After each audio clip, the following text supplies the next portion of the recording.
And Michael Jackson's oldest nephew, Taj Jackson, joins us now exclusively live. Taj, good morning to you. What's your response to the claims made in this documentary?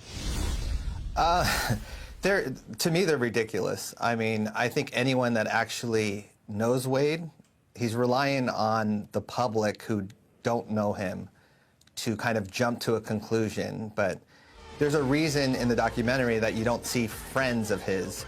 You don't see the choreography community or the dance community running to his defense because they know he's lying. Do you know, Taj, why this has been released now? And did you know it was coming, or was it a shock to you and the family?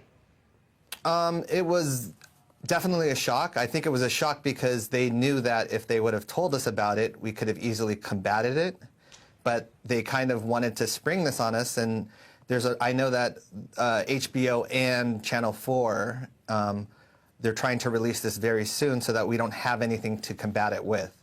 But there's many, many, many things that what we want is the journalists to kind of just do, I would say, do their homework or do a background check on these guys. And you can see that they've lied under oath plenty of times. So you say if you knew Wade Robson, you wouldn't believe these claims. How well do you know him, and how well did he know Michael? I would say that I knew Wade well enough to be the one to invite him when he felt that he could reach no one else in the family.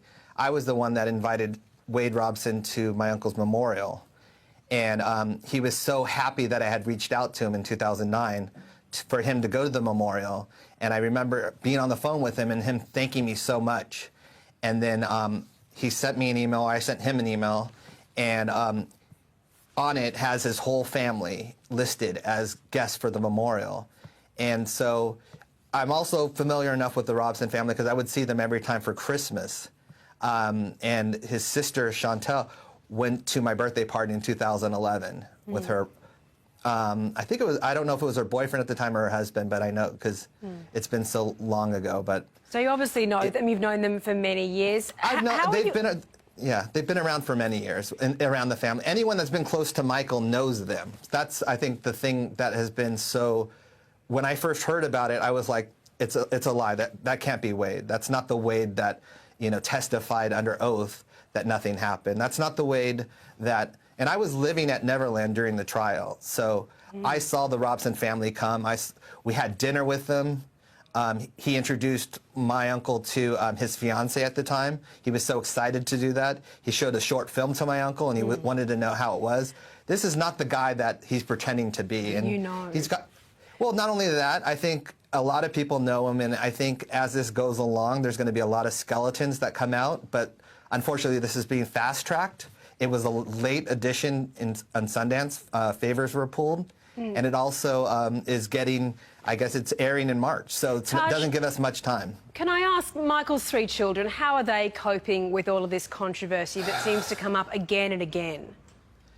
The saddest thing for me about that is that they've almost lost hope. They've lost hope that I talked to Prince about it, and for him, it's like nothing's going to change. It was almost a defeated attitude because he's lost faith in the media to report the truth. He's lost faith in the media to actually research and do their job of what they're supposed to do. You're not supposed to report something until you know both sides to it. Taj, what do you say to critics who support Wade and James and say that you're just trying to protect Michael Jackson's legacy and also the royalties from his music? Well, first of all, I wish I got the royalties from his music. So I think the thing is that with the critics, first of all, I think things like Me Too and Time's Up are super important. I'm actually a sexual abuse survivor, so that's why I'm taking issue with this, because I think this is doing a disjustice for other sexual abuse survivors. And so it's really frustrating because I thank you guys for giving us an opportunity to at least speak on this, but at the same time, I do feel that there's many outlets that they don't care about the truth. Taj, there is a lot of support from Michael Jackson's fans. You've launched a GoFundMe campaign to create a rebuttal documentary. How's that going? It's going well. You know, it's the last thing I wanted to do. I have a 2-month-old baby, and I thought 2019 was just going to be about spoiling her.